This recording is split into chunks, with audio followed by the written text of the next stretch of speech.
ವಿದ್ಯಾಕಾಶಿ ಧಾರವಾಡದಲ್ಲಿ ಮುರುಘಾಮಠ ಜಾತ್ರೋತ್ಸವ.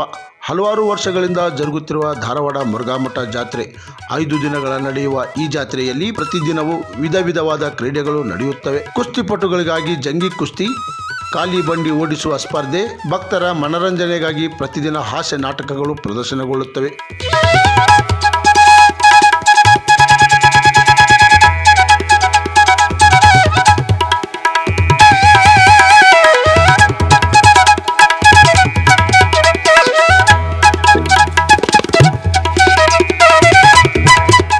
ಮುರುಘೇಂದ್ರ ಮಹಾಶಿವಯೋಗಿಗಳ 95ನೇ ಜಾತ್ರಾ ಮಹೋತ್ಸವ ನಿನ್ನೆಯ ದಿವಸ ರಥೋತ್ಸವ ಅದ್ದೂರಿಯಿಂದ ಜರುಗಿತು. ಶ್ರೀಮಠದ ಪೀಠಾಧ್ಯಕ್ಷರಾದಂಥ ಮನ್ನಿರಂಜನ ಪ್ರಣವ ಸ್ವರೂಪಿ ಮಲ್ಲಿಕಾರ್ಜುನ ಮಹಾಸ್ವಾಮಿಗಳ ಸಾನ್ನಿಧ್ಯದಲ್ಲಿ ನಮ್ಮೆಲ್ಲರ ನೆಚ್ಚಿನ ಶಾಸಕರಾದಂಥ ಮಾನ್ಯ ವಿನಯ್ ಕುಲಕರ್ಣಿಯವರು, ಅವರು ಶ್ರೀಮಠದ ಕಾರ್ಯಾಧ್ಯಕ್ಷರು, ಅವರ ಒಂದು ಜವಾಬ್ದಾರಿ, ಒಂದು ಆದೇಶ, ಅದರಂತೆ ಶ್ರೀಮತಿ ಶಿವಲೀಲಕ್ಕ ವಿನಯ್ ಕುಲಕರ್ಣಿಯವರ ನೇತೃತ್ವದಲ್ಲಿ 5 ದಿನಗಳ ಕಾಲ ಅತಿ ವಿಜೃಂಭಣೆಯಿಂದ ಜಾತ್ರಾ ಮಹೋತ್ಸವವನ್ನು ಆಯೋಜನೆ ಮಾಡಲಾಗಿದೆ. ಈಗ 1 ದಿವಸ ಮುಗಿತು. ನಿನ್ನೆ ರಥೋತ್ಸವ, ರಾತ್ರಿ ನಾಟಕ ಇತ್ತು, ಹಾಸ್ಯಭರಿತ ನಾಟಕ. ಆಮೇಲೆ ಇವತ್ತು ಕೂಡ ಒಂದು ನಾಟಕ ಇದೆ. ಅದೇ ರೀತಿ ನಾಳೆ ಗಾಡ ಓಡಿಸುವ ಸ್ಪರ್ಧೆ, ತದನಂತರ ಭಾರ ಎತ್ತುವ ಸ್ಪರ್ಧೆ 6ನೇ ತಾರೀಕು, 7ನೇ ತಾರೀಕು ರಾಜ್ಯ ಮಟ್ಟದ ಕುಸ್ತಿಗಳನ್ನು ಆಯೋಜನೆ ಮಾಡಿವಿ. ಈ ರೀತಿ ವಿಧವಾದಂಥ ಕಾರ್ಯಕ್ರಮಗಳನ್ನು ಮಾಡಿ ಅತಿ ವಿಜೃಂಭಣೆಯಿಂದ ಅದ್ದೂರಿಯಿಂದ ಈ ಜಾತ್ರಾ ಮಹೋತ್ಸವವನ್ನು ಆಚರಿಸಲಾಗ್ತದೆ.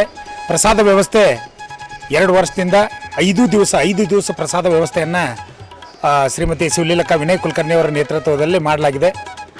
ನಿನ್ನೆ ಗೋಧಿ ಹುಗ್ಗಿ ಪ್ರಸಾದ ಇತ್ತು, ಇವತ್ತು ಕಡಲೆಬೇಳೆ ಪಾಯಸದ ಪ್ರಸಾದ, ನಾಳೆ ಹೆಸರುಬೇಳೆ ಪಾಯಸ, ಅದರ ಮರನೇ ದಿವಸ ಕುಂಬಳ ಹುಗ್ಗಿ ಪಾಯಸ, ಕೊನೆಯದಾಗಿ 7ನೇ ತಾರೀಕಿಗೆ ಶಿರಾ. ಮತ್ತು ಈ ರೀತಿ ಸಾವಿರಾರು ಜನಸಂಖ್ಯೆ, ಅಂದರೆ ನಿನ್ನೆನೇ ನನಗನ್ಸಿದ ಮಟ್ಟಿಗೆ ಒಂದು 50-60 ಸಾವಿರ ಜನ ಇಲ್ಲಿ ಪ್ರಸಾದ ಮಾಡಿ ಹೋಗಿದ್ದಾರೆ. ಪ್ರತಿ ದಿವಸ ಕೂಡ 15ರಿಂದ 20 ಸಾವಿರ ಭಕ್ತರು ಪ್ರಸಾದವನ್ನು ಮಾಡಲಿಕ್ಕೆ ಸಂಪೂರ್ಣ ವ್ಯವಸ್ಥೆಯನ್ನು ಮಾಡಿದ್ದಾರೆ.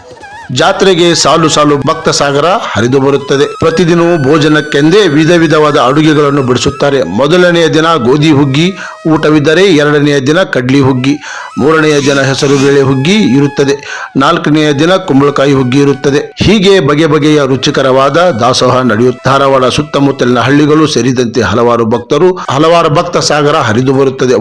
ಜಾತ್ರೆ ಇತಿಹಾಸ ಅಂದ್ರೆ ಇದು 95 ವರ್ಷದಿಂದ ಇದು ನಡ್ಕೊಂತ ಬಂದಿದ್ದು. ಜಾತ್ರೆಗೆ ಭಾಳ ಪವಿತ್ರ ಜಾತ್ರೆ ಇದು. ಮಠನೂ ಭಾಳ ಪವಿತ್ರ ಇದು. ಮೃತ್ಯುಂಜಯಪುರ ಮಾಂತಪ್ಪಳು ಇದ್ದಾಗಿನಿಂದನೂ ಇಲ್ಲಿ ವಿದ್ಯಾರ್ಥಿಗಳಿಗೆ ವಸತಿ, ಊಟ ಎಲ್ಲ ಇಲ್ಲಿ ಬಡ ಮಕ್ಕಳಿಗೆ ಇದನ್ನು ಮಾಡ್ಕೊತ ಬಂದದ್ದು ಮಠ ಇದು. ಜಾತ್ರಾ ವಿಶೇಷ ಅಂದ್ರೆ ಪ್ರತಿ ವರ್ಷದ ಹೆಂಗೆ ಜಾತ್ರೆ ಮಾಡ್ತೇವಲ್ರಿ, ಅದೇ ರೀತಿಯೂ ಈ ವರ್ಷವೂ ಜಾತ್ರೆ ಮಾಡ್ತೇವೆ. ಇದು ಸುಮಾರು 95 ವರ್ಷದಿಂದ 95ನೇ ವರ್ಷದ ಜಾತ್ರೆ ಮಹೋತ್ಸವ. ಮತ್ತು ಪ್ರತಿ ವರ್ಷ ಭಕ್ತರು ಮತ್ತು ಇಲ್ಲಿ ಹೆಚ್ಚಾಗ್ತಿದ್ದಾರೆ. ಇಲ್ಲಿ ಪವಾಡಗಳು ಭಾಳ ಅದಾವೆ. ಒಂದು ಘಟನೆ ಹೇಳ್ಬೇಕಂದ್ರೆ ನಿಮ್ಗೆ, ಮೊನ್ನೆ ರಾತ್ರಿ ನಮ್ಮ ಎಲ್ಲ ಅಡುಗೆ ಮಾಡುವವರು ಸಾರು ಮಾಡೋ ಟೈಮ್ದಾಗ ಎಂದೂ ಅವ್ರಿಗೆ ಯಾವುದೋ ಒಂದು ಅದ್ಭುತ ನೋಡಿದ್ದಿಲ್ಲ ಇವತ್ತಿಗೆ. ಮೊನ್ನೆ ರಾತ್ರಿ ಅವ್ರಿಗೆ ಕಂಡಂಥದ್ದು ಮೈಯ ರೋಮಾಂಚನ, ಅಂದ್ರೆ ಮೈಯಲ್ಲಿ ಕೂದಲು ಬರುವಂಥ ಒಂದು ಕ್ಷಣ ನಡೀತಂತಲ್ಲಿ. ಸಾರಿನ ಒಳಗೆ ಒಂದು ರೌಂಡಾಗಿ ಹಿಂಗೆ ಪೂರ ಉದ್ಭವ ಆತಂತ. ಅದೇ ರೀತಿ ಮಹಾತ್ಮರು ಹೆಂಗಿದ್ರು ನಮ್ಮ ಮೃತ್ಯುಂಜಯಪಾಳ ಅವಾಗಿನ ಟೈಮ್ದಾಗ ಏನೂ ಇದ್ದಿಲ್ಲ, ಯಾವ ಬಿಲ್ಡಿಂಗ್ ಇದ್ದಲ್ಲ. ನಮ್ಮ ಹಿರಿಯರು ಹೇಳ್ತಿದ್ರು 64ನೇ ಇಸ್ವಿಯಾಗಿ ಇವೆಲ್ಲ ಬಿಲ್ಡಿಂಗ್ ಅದು. ಅದಕ್ಕಿಂತ ಹಿಂದುಗಡೆ ಎಲ್ಲ ಹೊಲಗಳಿವು ಜಗೆ ಮತ್ತು ಜೋಳಿಗೆ ತೊಗೊಂಡು ಅವರೆಲ್ಲ ಮನೆ ಅಡ್ಡಾಡಿ ಅವ್ರು ಭಿಕ್ಷಾ ಬೇಡ್ಕೊಂಡು ಬಂದು ರೊಟ್ಟಿ ಎಲ್ಲರಿಗೆ ಪ್ರಸಾದ ನೀಡಿ ಹಾಂಗೆ ಒಂದು ತಟ್ಟಿ ಕಟ್ಕೊಂಡು ಇಲ್ಲಿ ಮಠ ಪರಂಪರೆ ತೊಗೊಂಬಂದಾರ. ಅದೇ ರೀತಿ ಮಹಾಂತಪ್ಪಗಳು, ಅದೇ ರೀತಿ ಮೃತ್ಯುಂಜಯಪ್ಪಗಳು, ಆನಂತರ ಶಿವಗೆದ್ದ ರತ್ನಿ ಅವರವರು ಇಲ್ಲಿ ಅವರು ಪ್ರತಿಷ್ಠಾಪನೆ ಮಾಡ್ಯಾರ. ಅಂದ್ರೆ ಐಕ್ಯ ಆದ ಸ್ಥಳ ಅಲ್ಲಿದೆ, ಅವ್ರ ಗದ್ದಿಗೆ ಇಲ್ಲೇ. ಪ್ರತಿ ವರ್ಷ ಜಾತ್ರೆ ಇದ್ರದ್ದು ನಿಮಗೆ ಮುರುಘಾಮಠದ ಹೇಳ್ಬೇಕಂದ್ರೆ ವೈಶಿಷ್ಟ್ಯ ಭಾಳ ಐತ್ರಿ. ಹೇಳಲಾದಂಥ ಇಲ್ಲಿ ಎಂತೆಂಥ ವಿದ್ಯಾರ್ಥಿಗಳು ಇನ್ಸ್ಪೆಕ್ಟರ್ ಇರ್ಬೋದು, MLA ಇರ್ಬೋದು, ಒಂದು ಪ್ಯೂನಿಂದ ಹಿಡ್ಕೊಂಡು ಮಿನಿಸ್ಟರ್ ಮಠನೂ CM ಮಠನೂ ಇಲ್ಲಿ ಕಲಿತು ಹೋದಂಥವ್ರು ಇವತ್ತು ಪ್ರತಿ ವರ್ಷ ನಾವು ಜಾತ್ರೆ ನಡೆಸ್ತೀವಿ ಅಂದ್ರೆ ಹೆಂಗೆ ನಡೆಸ್ತೀವಿ ಅಂದ್ರೆ ನಾವು ಯಾರಿಗೂ ₹1 ದುಡ್ಡು ಕೊಡೋದಿಲ್ಲ ರೀ. ಎಲ್ಲರೂ ಫ್ರೀ ಸೇವಾ. ಮತ್ತು ಒಂದು ಅಡಿಗೆ ನೀರ ಇರ್ಬೋದು, ಅಡಿಗೆ ಮಾಡೋರು ಇರ್ಬೋದು, ಒಂದು ಸೇವಕರು ಇರ್ಬೋದು, ಯಾರು ನಾವು ಏನು ಒಂದು ಸ್ಟಾಪ್ ಐತಲ್ಲ ಅವ್ರಿಗೆ ಪೇಮೆಂಟ್ ಅಷ್ಟೇ, ಅದು ಭಾಳ ಅಲ್ಲ.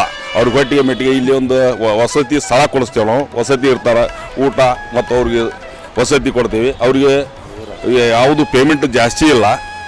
ಯಾರೂ ಸ್ವಇಚ್ಛೆನ ಇಲ್ಲಿ ಸ್ವಯಂಪ್ರೇರಿತವಾಗಿ ಸೇವೆ. ಹುಡುಗರ ಹಾಸ್ಟೆಲು ಸುಮಾರು 400 ರಿಂದ 500 ಹುಡುಗರು ಬರ್ತಾವೆ. ಉಚಿತ ಪ್ರಸಾದ ನಿಲಯ. ಮತ್ತು ಯಾರೋ ಬಂದರೂ ಇಲ್ಲಿ ಪ್ರಸಾದ ಇಲ್ಲ ಅನ್ನೋದು. ಈಗ ಹೆಂಗೆ ಸಿದ್ದಾವಳ ಮಠ ಹೆಂಗೆ ಅದಾವ್ರಿ ಅದೇ ರೀತಿ ಇಲ್ಲಿ. ಮತ್ತು ಪ್ರಸಾದ ಸ್ಟಾರ್ಟ್ ಆಗಿದ್ದ ನಮ್ಮ ಮುರುಘಾ ಮಠದಿಂದ. ಆ ನಂತರ ನಮ್ಮದು ಸಿದ್ಧಗಂಗಾ ಮಠ ಎಲ್ಲರೂ ಹೇಳಿದ್ರು. ಮಂದಿ ಹಜಾರ್ ಹೇಳಿದ್ರಲ್ಲ ಆ ರೀತಿ 100% ಕರೆಕ್ಟ್ ಐತ್ರಿ. ಇಲ್ಲಿ ಭಾಳ ಸತ್ಯ ಐತಿ. ಎಲ್ಲ ಭಾಗ ಗುಲ್ಬರ್ಗ ಇರ್ಬೋದು, ಬೆಂಗಳೂರು ಇರ್ಬೋದು, ನೀವು ಬಿಜಾಪುರ ಇರ್ಬೋದು, ಗೋಕಾಕ್ ಇರ್ಬೋದು, ಅತನಿ. ನಮ್ಮ ಅತನಿ ಅಂದ್ರೆ ನಮ್ಮ ಅಜ್ಜಾರ್ದ ರೀ, ಶಿವಗ ಅಜ್ಜಾರ್ದ ಅದು ಪರಂಪರ ಊರು. ಎಲ್ಲ ಕಡೆಯೂ ವಿದ್ಯಾರ್ಥಿಗಳು ಭಾಳ ಇದಾಗ್ಯಾರ ರೀ, ಜಡ್ಜ್ ಆಗ್ಯಾರ. ಮತ್ತು ವಕೀಲರನ್ಕೆ ಭಾಳ ಅದಾರ, ಪೊಲೀಸರು, ಇನ್ಸ್ಪೆಕ್ಟರು ಎಲ್ಲರೂ ಬಂದು ಹೋಕಾರ. ಮೈ ಕಮಿಷನರು ಇಲ್ಲೇ ಕಲ್ತವ್ರ. ಹ್ಞೂ ರೀ. ಯಾವ ಥರ ಅಂದ್ರೆ ಮೊನ್ನೆ ರಾತ್ರಿ ಸುಮಾರು 4 ಗಂಟೆ ಸುಮಾರು ನಮ್ಮ ಮಂದಿ ಸಾರು ಮಾಡೋ ಟೈಮ್ದಾಗ ಒಂದು ಉದ್ಭವ ಆತಂತೆ ಹಿಂಗೆ ರೌಂಡ್ ಹೋಗಿ. ಯಾವತ್ತೂ ಅಡುಗೆ ಮಾಡ್ಬೇಕಾರೆ ಅವ್ರಿಗೆ ಆ ರೋಮಾಂಚನ ಎಲ್ಲಿ ಬಂದಿದ್ದಿಲ್ಲ ಅಂತ. ಯಾಕಂದ್ರೆ ಒಂದು 14 ರಿಂದ 15 ಜನ ಫ್ರೀ ಸೇವೆ ಮಾಡ್ತಾರೆ ಅವ್ರಿಗೆ ಎಂದೂ ಆ ಟೈಪ್ ಆಗಿದ್ದಿಲ್ಲಂತೆ. ಅದು ನಮಗೆ ಹೇಳಿದ್ರು ಅವರು. ನಮಗನಿಗೆ ಭಾಳ ಕಂಡವ. ನಾವು ಒಂದೊಂದು ಸಾರಿ ಇಲ್ಲಿ ಪ್ರಸಾದ ನಿಲಯಕ್ಕಿದ್ದಾಗ ಇವ್ರು ಅಂಬಿಗಾರ ಅಶೋಕ್ ಬೆಳಗಾರ ಅಂತೇಳಿ ಒಂದೊಂದು ಸಾರಿ ಪ್ರಸಾದಕ್ಕೆ ನಿಂತಾಗ ಏನಪ್ಪ ಇವತ್ತು ಪ್ರಸಾದಕ್ಕೆ ಮತ್ತು ಹುಡುಗರಿಗೆ ಏನಂದಾಗ ಒಂದು ಗಾಡಿ ಬಂದುಬಿಡ್ತಿತ್ತು ರೀ. ಇದು ಸತ್ಯ. ನಾವು ಒಂದು ಬಿಟ್ಟು 100 ಸಾರಿ ನಾವು ನೋಡ್ಕೊಂಡೇವಿ ಇಲ್ಲಿ. ಅಷ್ಟು ಸೇವಾ ಐತಿ. ವಿನಯ್ ಕುಲಕರ್ಣಿ ಅವರು ಇಲ್ಲಿ ಒಂದು ಟೈಮ್ದಿಂದ ಅವರು ಸೇವೆಯನ್ನು ಸಲ್ಲಿಸಾಕತ್ತಾರ. ಈಗ ಡಾಕ್ಟರ್ ಮಲ್ಲಿಕಾರ್ಜುನ ಸ್ವಾಮಿಗಳು ಅವರು ಮುಂದುವರ್ಸ್ಕೊಂಟಾರ. ಅವರು ಮಹಾತ್ಮರು, ಅಡ್ಡಾಡು ದೇವರು, ಮಹಾಂತಪ್ಪಗಳು ಮತ್ತು ಮೃತ್ಯುಂಜಪ್ಪಗಳು.